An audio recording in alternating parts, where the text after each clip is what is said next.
नमस्ते दोस्तों।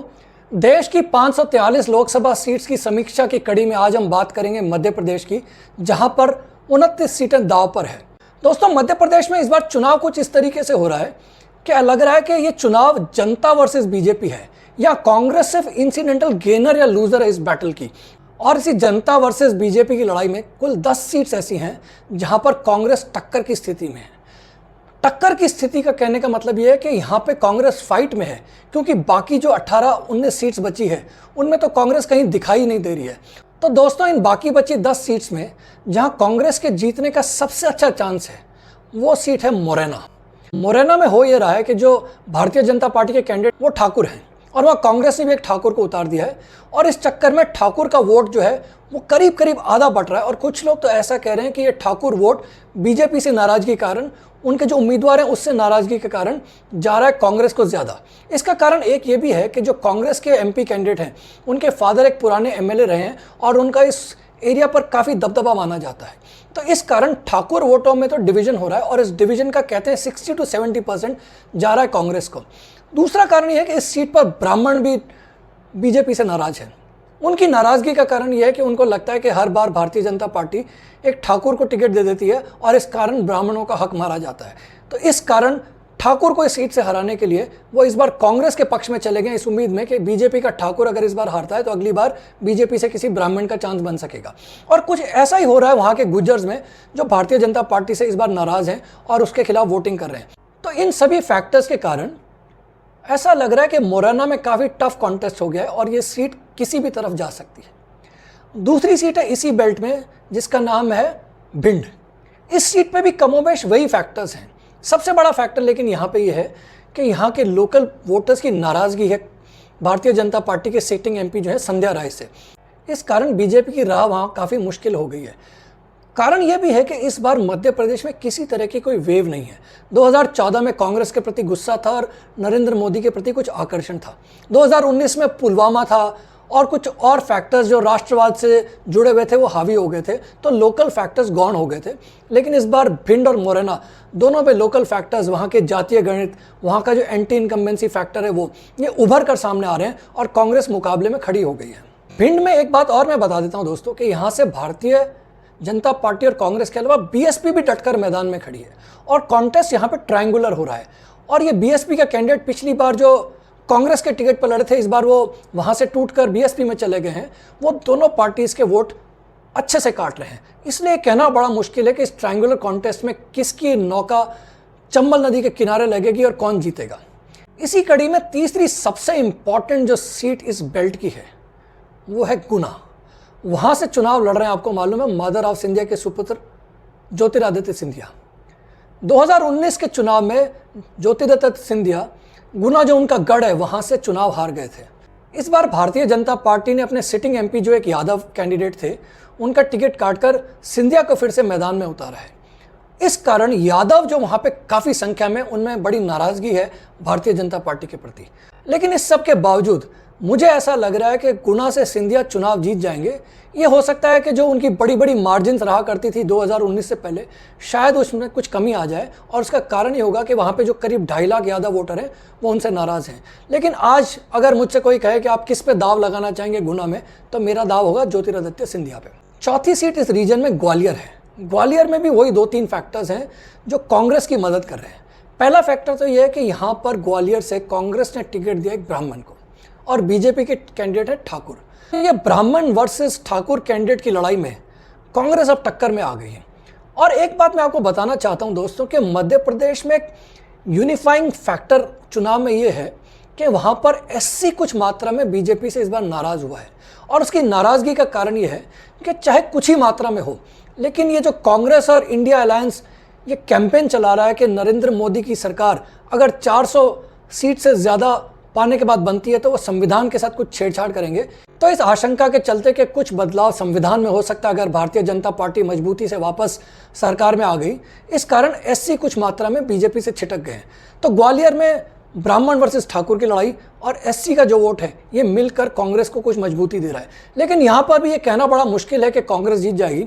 आज की तारीख में चुनाव 50-50 का है, कांग्रेस टक्कर में है, लेकिन होगा क्या ये सिर्फ 4 तारीख को पता लगेगा। तो दोस्तों मैंने आपको अब तक बताया 4 सीटों के बारे में जो चंबल ग्वालियर बेल्ट की है, और इन 4 सीट्स में मुझे लग रहा है कि गुना बीजेपी जीत रही है और बाकी 3 सीट्स पर टक्कर है और अंतिम नतीजा किसी के भी पक्ष में जा सकता है।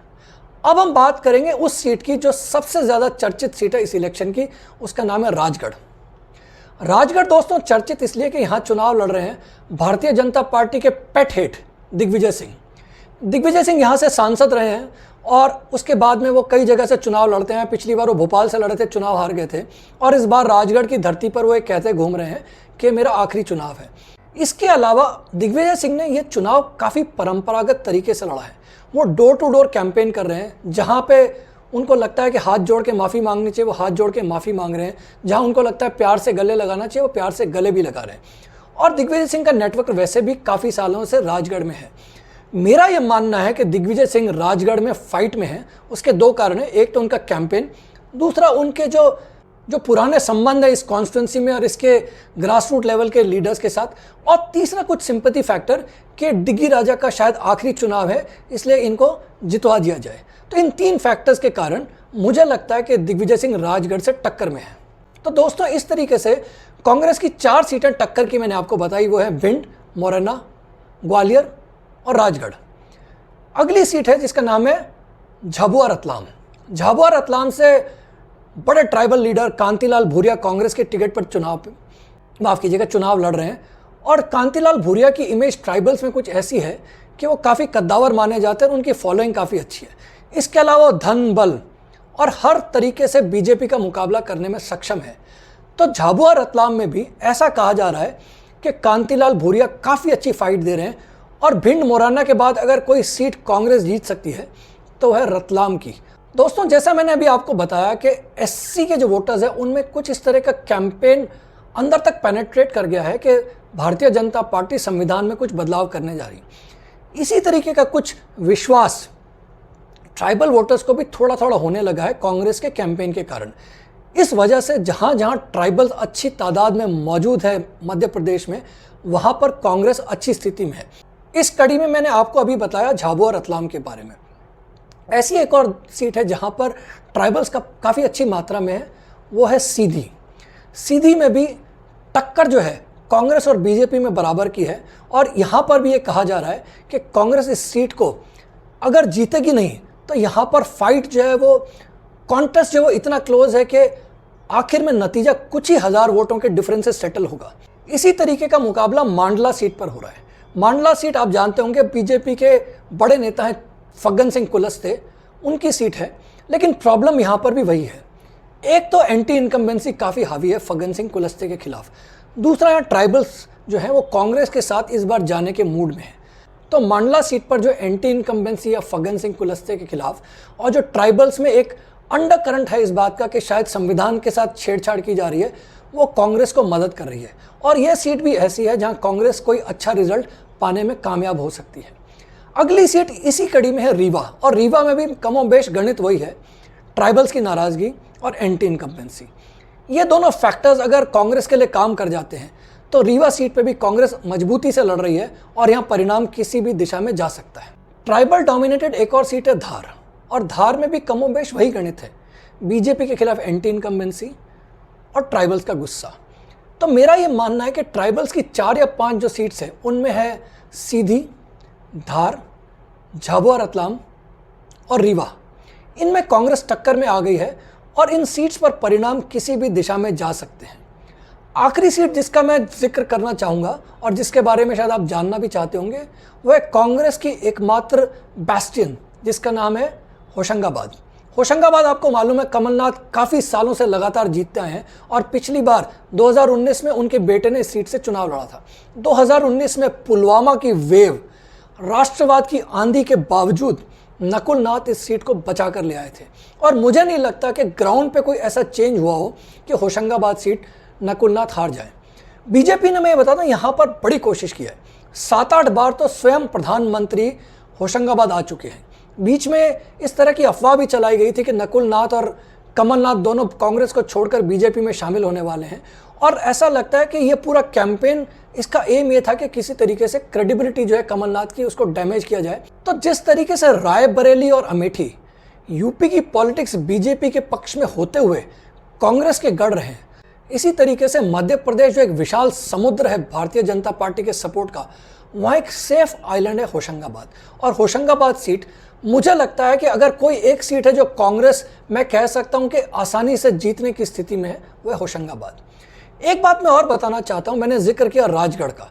राजगढ़ में दोस्तों बीजेपी पूरी कोशिश कर रही है चुनाव को पोलराइज करने की।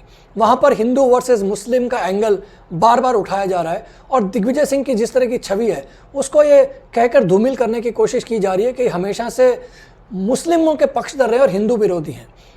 लेकिन एक कैंपेन कुछ ज़्यादा राजगढ़ में चल नहीं पा रहा है। तो इसको देखते हुए लग रहा है कि मध्य प्रदेश में जो कोर इश्यूज होते हैं बीजेपी के, राष्ट्रवाद, हिंदुत्व, राम मंदिर एटसेट्रा, ये काम नहीं कर रहे हैं और चुनाव लोकल फैक्टर्स पे लड़ा जा रहा है। एक फैक्टर ज़रूर है प्रधानमंत्री नरेंद्र मोदी की छवि, और वो छवि भारतीय जनता पार्टी को फ़ायदा पहुंचा रही है बहुत सारी अर्बन सीट्स पर। लेकिन फिर भी मैं कहूँगा कि इस बार कांग्रेस 10 सीटों पर ज़बरदस्त टक्कर दे रही है।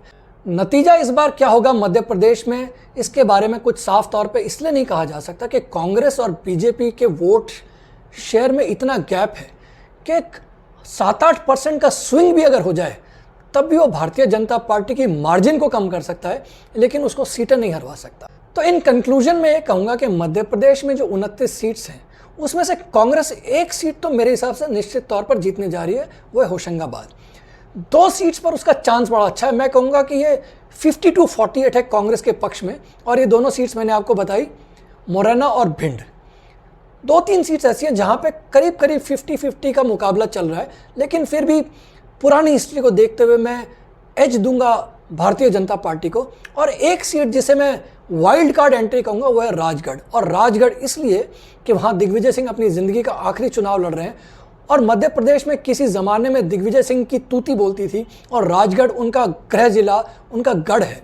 और मुझे ऐसा लग रहा है कि राजगढ़ की जनता शायद आखिरी बार दिग्विजय सिंह को कुछ प्यार और सम्मान दें जिसकी वो इच्छा और कामना रखते हैं।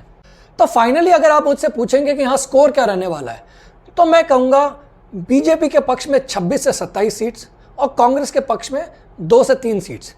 इससे ज़्यादा अगर कांग्रेस सीट्स मध्य प्रदेश में जीतती है तो ये चमत्कार होगा। और अगर ये चमत्कार मध्य प्रदेश में होता है तो ये मानकर चलिए कि भारतीय जनता पार्टी की जो हिंदी बेल्ट की सीट्स है उनमें काफ़ी गिरावट आने वाली है। तो दोस्तों इस तरीके से मैंने आपको अब तक 105 सीट्स जो मैंने बताई, जम्मू कश्मीर से लेकर राजस्थान, आंध्र प्रदेश और उड़ीसा, और इसके अलावा आज मैंने आपको बताई 29 सीटें मध्य प्रदेश की। इन सब को मिलाकर मुझे लग रहा है कि भारतीय जनता पार्टी नॉर्थ में 18 से 19 सीट गंवाने जा रही है और साउथ में अपने एलाइज के साथ करीब 15 से 16 सीट गेन करने जा रही है। मध्य प्रदेश में मुझे लगता है कि अगर नुकसान होगा तो 1 या 2 सीट का होगा, और कुल मिला के इन सब स्टेट्स में 105 + 29 सीट्स जो मैंने आपको बताई उनमें करीब करीब नो प्रॉफिट नो लॉस की, यानी कि नो चेंज की स्थिति रहने वाली है। और भारत में जो 2024 का इलेक्शन जो होने जा रहा है उसका आउटकम अब डिपेंड करेगा बाकी 3-4 स्टेट्स पे, जहां पर भारतीय जनता पार्टी के लिए खोने को बहुत कुछ है। ये स्टेट्स हैं महाराष्ट्र, बिहार, यूपी और हरियाणा।